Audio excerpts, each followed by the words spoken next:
Two WPIAL football championships are in the books. 4 more to go this Saturday. But who is now the player of the year in the WPIAL? And what now for Matt Sieg? Welcome to another edition of the Varsity Extra podcast on the Post-Gazette YouTube channel. I'm Mike White of the Post-Gazette, along with high school sports coordinator Keith Barnes of the Post-Gazette. And Keith, WPIAL championships, 2 of them gone, 4 more back to the act this weekend. But before we talk about all that, you need to talk about Dave & Buster's. Absolutely. Sports fans, when the game's on, there's only one spot you need to be.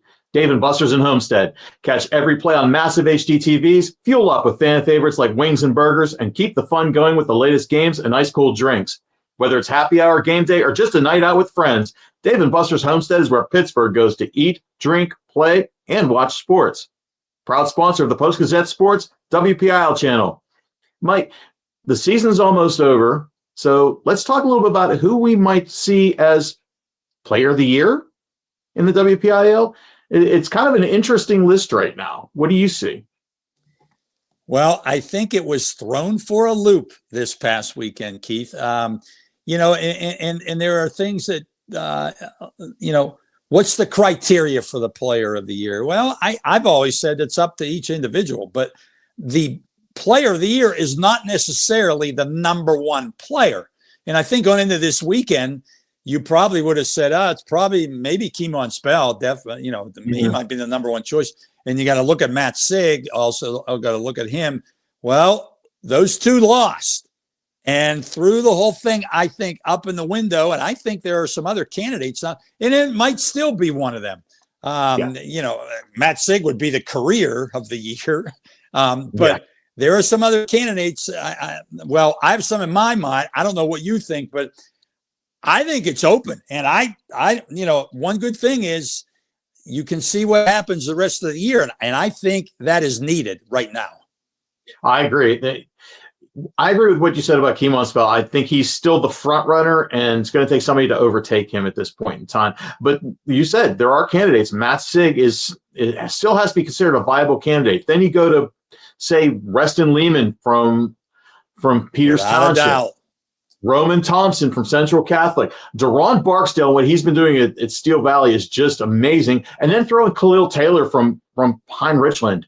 All of these guys have a legitimate shot at being the Player of the Year. And it's a question of, who does maybe the most in the playoffs, who maybe wins a state championship, who takes their team further in the state playoffs. I think it's going to be a very debatable decision this year. Right now, I don't see a clear favorite. I still say Keemon Spell is the best player. I agree with you there. But as far as Player of the Year, agreed again, it's not necessarily the most talented player who's the Player of the Year. It's the person who maybe does the most for their team. So you can kind of go with the NHL version of player judged to be most valuable to their team. And right now, I think it's a toss-up between 5 guys.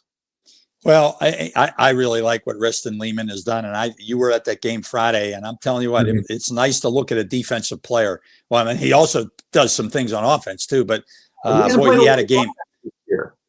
Yeah, I talked to TJ Plack after that game. He said he's has a couple nagging injuries and really hasn't been playing offense, but you're going to see him play a lot more offense down the stretch if they get past, say, Pine Richland this week. So that's going to be something to look out for. The thing is, you look at awards like the Cy Young and the MVP in basketball, and they're done at the end of the regular season. And rightly or wrongly, I don't know if that's the right thing to do, because I think the playoffs mean something and what you do for your team in the postseason. And I think if you'd have done this at the end of the regular season, I would say probably Keemon Spell would definitely have been the Player of the Year. But I would agree. What's happened Saturday, and not that the loss was all on him or anything like that, but what happened Saturday, I think it opened some people's eyes with it, and it was same with Matt Sieg. So I agree. We got to go. I agree with you with Barksdale. He's the sleeper. I mean, what if they win it? What he has done lately, I looked at some stats of him lately. He's ran for at last 3 games, the last regular season game, 2 playoff games. He's averaging over 200 yards rushing a game. And I think he scored something like 13 or 14 touchdowns. I mean, he is turning on, and the playoffs really have meant something to him. But I think it's a wait and see thing for Player of the Year. You agree? I absolutely agree. And since you brought him up, let's talk a little bit about Matt Sieg Let's and what go he's on. been. Next subject. Next subject. Matt Sieg, his career ended. It's one of the best careers, maybe the best career in WPIAL football history. What does he do now? He's still technically committed to Penn State, but we don't know what's coming next with him. That's for sure. Well, he opened up his recruitment, and Penn Absolutely. State's still going to be one of the teams he's looking at. But he is, I love the kid. I think what he represents and what he did in his career and his attitude and humbleness. I mean, I just can't say enough about the kid. But he was at the Pitt Notre Dame game Saturday, but I talked to him last night, from his hotel room in South Bend, Indiana. He was on an official visit to Notre Dame with his family, parents. He made an unofficial visit there a couple of weeks ago, Keith. Now he goes back a couple of weeks later on an official visit. What does that say? I think it says Notre Dame is a major, major player for him. And also, he has said he's going to go to West Virginia next weekend, but and Pitt's also in it. He's visited there. And he's also said he's going to wait and hopefully see where James Franklin ends up as a head coach. But I tell you what, he has given me no indication. And I said to him, what will you do as far as announcing your college choice? Will you just go on to social media? He says, I have no idea. I don't know what I'm going to do. I think he's up in the air, but if you just judge from the outside, going on an unofficial in Notre Dame, 2 weeks later, an official, the Irish eyes might be smiling.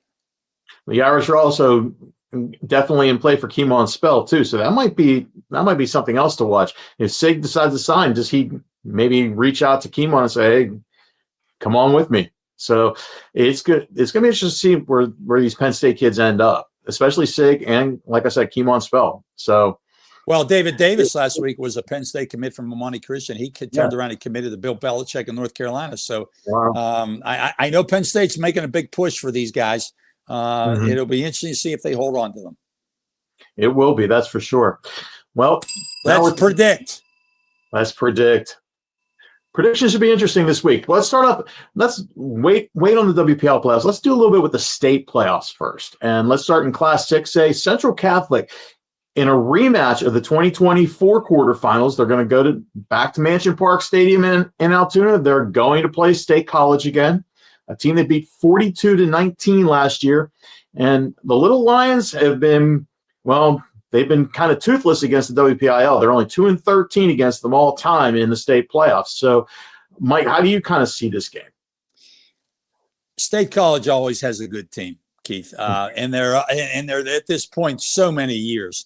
They're 10-2 this year, and they have a quarterback, Connor Kolkas. They're only a sophomore, throw for over 2,000 yards. But I just don't know if they have enough to beat Central Catholic. Central's on a roll, 41-19. They won last year in this game.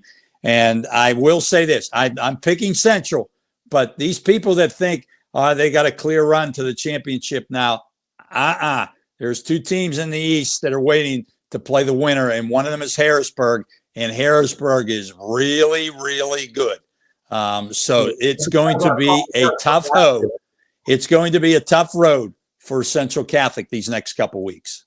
I agree with you. Central Catholic had a tough go with Harrisburg last year in the semifinals, so don't expect them to just have a walkover and get in a rematch with LaSalle College. That's just not going to happen. The other player to watch out for State College is DeAndre Steffi, their running back. He was hurt last year, but he's a Syracuse recruit and could make a difference in this game since he's actually playing this year. They don't have enough to beat Central Catholic, though. I'm going Central. I don't think they do either. I'm going with Central Catholic. I'm just saying it might be a little more interesting than 41-19. Next game. Aliquippa versus Oil City, the District 10 champion. You can look at this from a lot of different ways. Aliquippa, nobody expected Aliquippa to be here. Nobody except Aliquippa.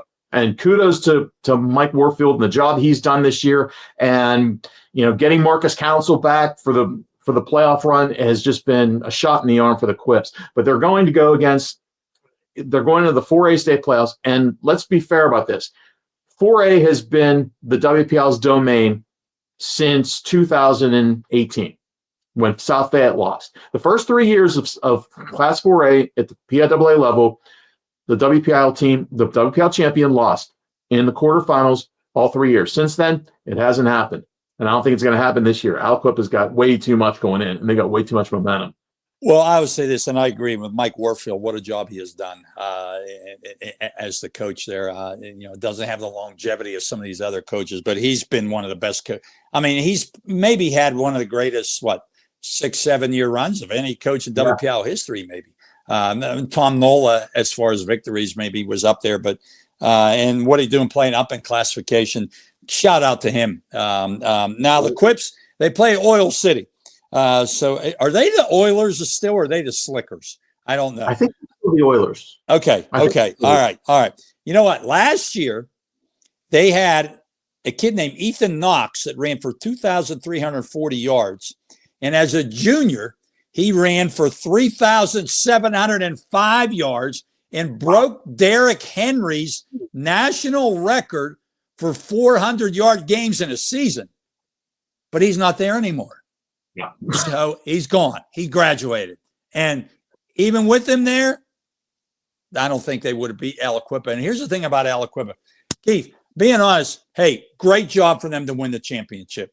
But they have won this on defense through the playoffs. Their defense has been the difference. Marcus Council has also made a big difference. But it's, I've said it all year. This is not a great Aliquippa team by any means. But it's an Aliquippa team, and that says a lot. And that defense has been really, really good late in the season, and it was really, really good against Keymon Spell. And I think that's the reason they win this game. I don't know if they're going to win the championship, but they definitely win this game. Oil City, they have a good quarterback in Cole Finley. They got a running game with Stuart Heisey. He is a 1,200-yard runner. If they can stop Keymon Spell, and after that first carry when he had 68 yards for a touchdown, they limited him to 4.1 yards a carry the rest of the way. And against a back like that, to do that says a lot about that Aliquippa defense. I'm with you. I don't think Oil City has a chance of beating Aliquippa this week, but you never know. But I'm still going with the Quips. Well, I think Aliquippa is going to turn on the gas against Oil City. Ha! Yeah. Next, go. Well, we're going to go to Westinghouse. And by the way, those two games are Friday night, by the way. All these games are Friday night. Central's in Altoona, and Aliquippa's at Slippery Rock, Slimy Pebble. Go ahead. And this game is in Blairsville this week. This will be Bishop McDevitt. I'm sorry, Bishop. I keep doing that. Not Bishop McDevitt. Bishop Guilfoyle against Westinghouse. I don't know why I keep saying McDevitt. Bishop Guilfoyle, the defending state champions, they're going to be coming out of the eastern side of the bracket, and they're going to take on Westinghouse. And both teams are coming off blowout wins, but I just don't see Westinghouse just having enough to get past them this time. I don't think they're going to be able to beat Guilfoyle. Guilfoyle is loaded this year. That is for sure. This game is at River Valley in Blairsville. I've been to a lot of state. I've never been to River Valley. The Big Valley. It's a consolidation of like Johnstown or something like that up there. I can't remember what the consolidation is. I don't know where it is, but I know this much. Bishop Guilfoyle, even though maybe they aren't quite as good as last year, they're still really good. And they beat Westinghouse last year 56-15. 56-15. Now, they have two losses this year. Bishop McCourt is a good team. In Richland, who is still alive in the PIAA playoffs in another class, is still alive in the PIAA playoffs. So, but Bishop Guilfoyle is pretty good. I think a time off, 2 weeks, helped Westinghouse. They got healthy, I think, and they beat a Myersdale team last week. I don't know how good they are. But I'm going Guilfoyle this game also. I think Westinghouse's season ends. Here's the thing about Guilfoyle. They have not lost a fumble this year.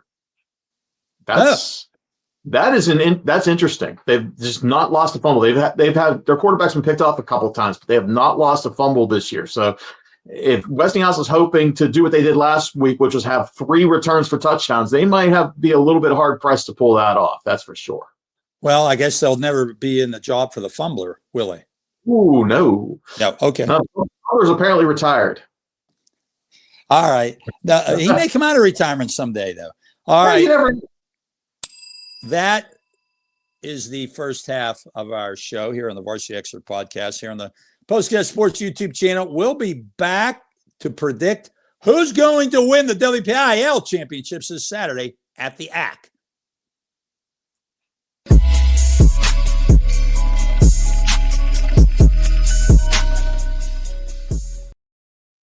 Hi, I'm Post-Gazette High School Sports Coordinator Keith Barnes, along with my colleague Mike White.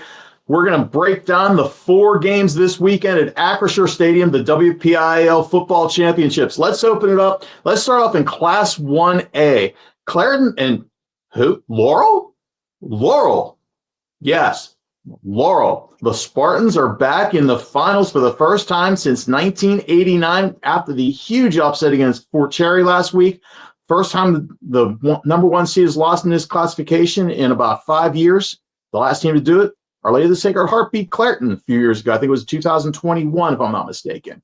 But this should be an interesting matchup with Laurel and Clareton. And it's not the first time they've played each other. Mike, what do you got?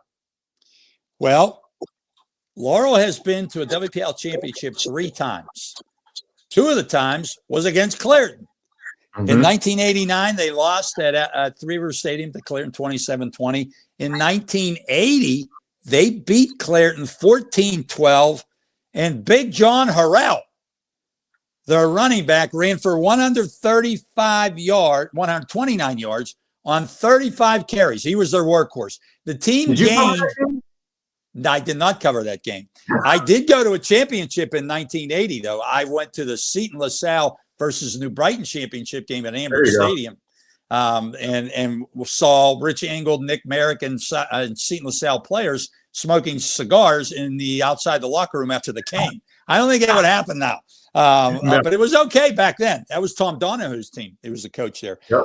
But anyway, John Harrell, that Laurel gained only 144 yards offense in that game, and he had 129 of them. They win 14-12 on his touchdown in the fourth quarter. Little sideline. I think this is really interesting, Keith. Yep. The coach of that team, and in 1989, the coach of that team, the only time Laurel won a championship, was George Miles. He's now 78 years old. He is an assistant coach for Laurel. Wow. His son, Ryan Miles, is an assistant coach for Laurel. Another son, Casey Miles, is an assistant coach for Laurel. And Ryan Miles' son, the grandson of George Miles, is Jack Miles, a senior halfback and linebacker who ran for 100 yards last week against Fort Cherry. So, Keith, this story goes for miles and miles and miles and miles. And you can wade through it because the Clareton team back in 1989 that beat Laurel was Wayne Wade from Clareton, and he happens to be the head coach of the Bears right now. And he was, by the way, shout out to him. Saw him at the McKeesport Aliquippa game on Saturday, checking it out. So he's a McKeesport. I think he works at McKeesport High School, if I'm not mistaken. He does. Did you see what I did? Did you see what I did there? This story goes for miles and miles and miles and miles. It's very, very who of you. So if Jack Miles scores a touchdown this weekend, I guess it will be a mile run. Could be a 2-mile run. You never know. You're not even in this stuff. That one went over my head. I'm sorry. All right. So who do you got? Who are you picking? You know, you got Jack Miles on his team. You got Colton Carlson. It's, Laurel has a pretty good defense, but then you go over to Clareton. And the one thing about Laurel winning last week, Matt Sieg did not have a right arm to throw the ball. Well, he had a right arm. He just couldn't use it. Right arm. He just couldn't throw with that torn labrum. So he wasn't able to play. Jeffrey Thompson's healthy. No, he was able to play. He just couldn't throw. He wasn't able to throw the ball, which makes Fort Cherry one-dimensional. You know he's going to run, and all you had to do is put 11 in the box because you didn't have to worry about throwing the ball. Jeffrey Thompson of Clareton, you have to worry about him because he's a 2,000-yard passer, has 30 touchdown passes this year, and then you go down the list. Terrace Wooding, Brandon Murphy, Michael Ruffin, Dante Wright, Dion Lovelace Pompey, and throw in the fact that Rajon Williams is a kicker for Clareton this year, something they have been missing for a very long time, even had a field goal this year. A kicker. And he also has 3 touchdowns as a running back. Clairton is loaded. You can't just stop one dimension of Clairton. And yes, over the last 2 weeks, Clairton's given up 55 points, which is one more point than they gave up all of this season and all of last season defensively combined. It's not going to happen this week. Laurel's just not going to be able to, they're not going to be able to stop Clairton. They're just going to keep coming at him in waves. I just don't see the Bears losing this game. Laurel's defense has been pretty good, and I'm going to give a shout out to Brian Cooper, man, and to get this team to the championship. And he's quietly done a really nice job with that program up there. Coop, shout out to you for what you've done. But I really think their defense has been very good, especially late in the season. But I think they're going to need to score. They're probably going to need to score, I think, 4 touchdowns, and I don't think they can do that against Clairton's defense. So I'm going to take Clairton also. There you go. All right. Next game. Class 2A. Seton LaSalle versus the number 1 seed versus number 3, Steel Valley. Wow, this is an interesting game. And I've said all season, I think Tim Storino has done such a great job with Seton LaSalle, especially considering all the distractions this team had coming into the season. The Trey Littlejohn transfer to Penn Hills, losing Khalil Taylor to Pine Richland, the whole Anthony Smith quarterback thing before the year, and to be able to keep this team focused and have them in a championship game. Kudos to him for the job that he's done this year. But they're going to face a one-man buzzsaw in Steel Valley with Deron Barksdale. And it's going to be interesting to see who comes out on top in this one. I'm personally, Deron Barksdale last week, 266 yards, scored all 5 of the team's touchdowns against Western Beaver. He's been impossible to stop in the playoffs. He's playing on his future field at Acrisure. He's a pit recruit. I like the upset. I like Steel Valley. Oh, okay. I thought maybe I would be the one going with the upset there. I hate to pick. I hate to say one guy. It all comes down to one guy, but it does with Barksdale. Steel Valley has other players. Let's not cut them short. And Ray Brazier's done a fantastic job there. But in the last 3 games, Steel Valley has scored 16 touchdowns. Barksdale scored 13 of them. In the last 3 games, he's rushed for 655 yards against South Allegheny and then 2 playoff games. Now, Seton has more weapons on offense, I think. But they don't have any, and Freeman is very good. Barksdale just seems to have, and is this a team of destiny with him? I'm going Steel Valley also. I just have a feeling. And Barksdale, he's been in big games before, so has Seton LaSalle's players. But boy, it's been quite a run. If he goes and has another big game in the championship, like runs for 200 yards or so, and they win, I think that will end up being one of the greatest playoff runs by any player in WPIAL history. I would agree with you. I agree 100%. It's just amazing what he's been able to do since they took him out of the quarterback slot and made him taking more advantage of him being an athlete and putting him in a running back and having him run jet sweeps and things like that. He's just been so much better. And I think he's so much more relaxed, and you can see it in his game, and the numbers are showing it. All right. Next game on 2-3A, we got who? Avonworth, Amani Christian. Well, nice rematch of last year's semifinals when Avonworth, as the number 5 seed, knocked them off and was one of the few number 1 seeds to lose over the last 5 or 6 years. This game is going to be all about Avonworth's defense versus David Davis and Gabe Jenkins, and who is going to win that battle. To be honest, I think Jenkins and Davis are going to get theirs. I don't think this is going to be a shutout by any stretch of the imagination. But Duke Johncourt does such a great job with that defense, and he's going to have them so prepared. I see Avonworth winning this game. It's going to be close. It might be something late at the end. Might be a Luke O'Neal, strip sack or something like that. But this is going to be an Avonworth in a close win at Acrisure. It might be the best game of the 4. I think Peters and Pine's really good too, but I wouldn't disagree with you. First of all, this is 2 undefeated teams, Amani Christian and Avonworth. And 2 undefeated teams have met in the championship. This is only the 6th time since 2020. Mhm. And all kind of offensive stars in this game. And, you say about it's Avonworth's defense against Amani Christian. Well, let me tell you this. Amani Christian's defense better be up to the task because Avonworth has all kind of weapons. And Jenkins and Davis are really good. But, Luca Neal. And you know what, Keith? They haven't let him loose yet, really, totally in a game. And they haven't put him at running back that often. They did a little bit last week, and they did in a game earlier this year, and he ran for over 200 yards. And then they got Dimitri Valaceris, who can run for over 100 yards easily. He's more of a power back. And then they've got this sophomore.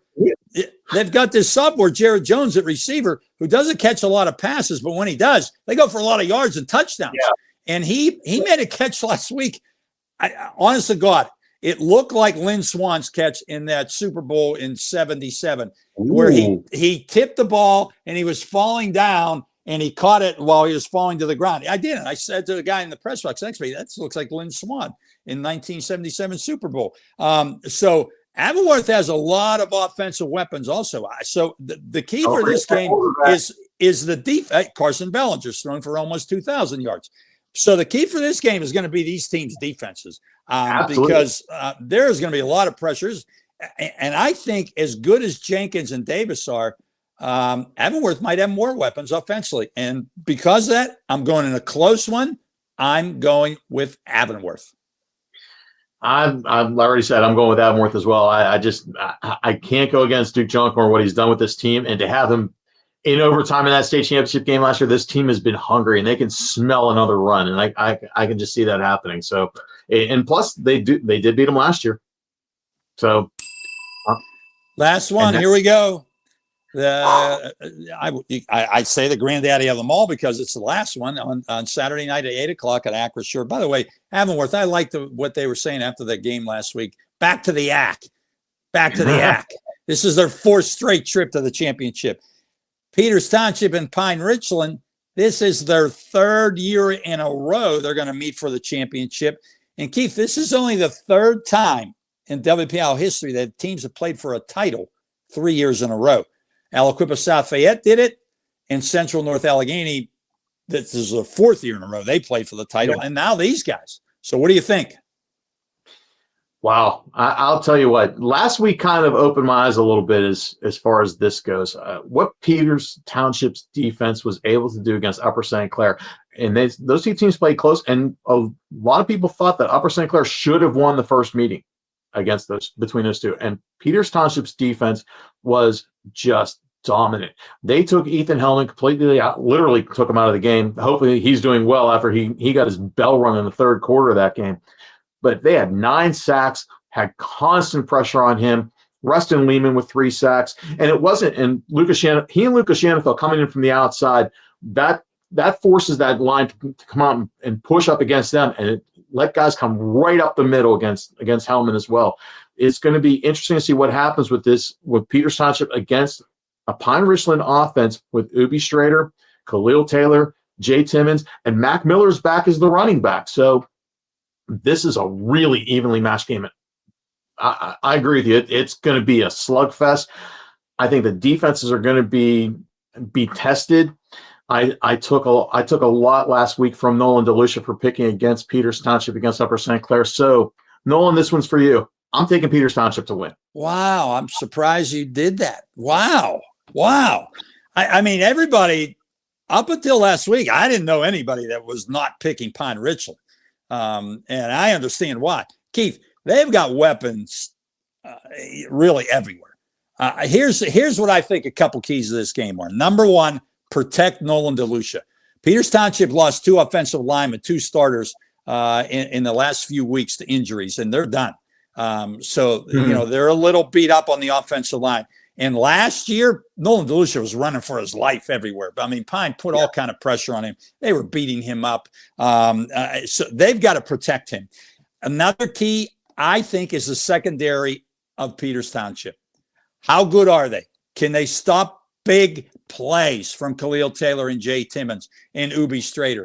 And, we talk about Reston Lehman. Reston is impressing. I will say that. and watch for Lucas Shanafelt. Maybe it's his turn to have the big game this week, but as good as they are up front, their linebackers have been really good. Exactly. So, they have a chance, I think, because of that defense. But here's what I think the key to the game is. Either Cole Newpaver or Mac Miller, who runs the ball better. I really think that. Who runs the ball better is going to win this game. And you know what? I thought I was going to be one of the only ones to do this. I've been on there. I've been on them. I've been with them a lot this year, and I really like Pine. But I think Moon showed something last week that Pine's not invincible. And Peter showed something last week, and Rustin Lehman said to me in a text, all of our guys are going to have to play the best game they've ever played to win.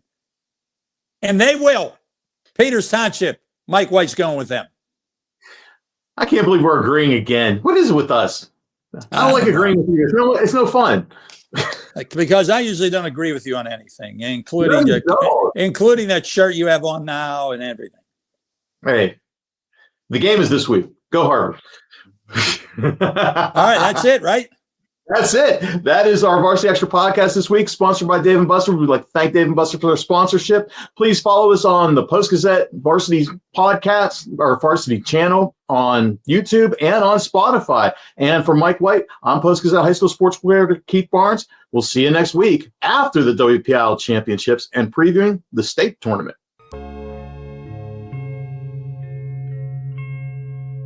Thank you for checking out this content from Post-Gazette Sports. If you watch this video on YouTube, please like the video and subscribe to our channel. For all of the sports coverage the Post-Gazette has to offer, visit post-gazette.com.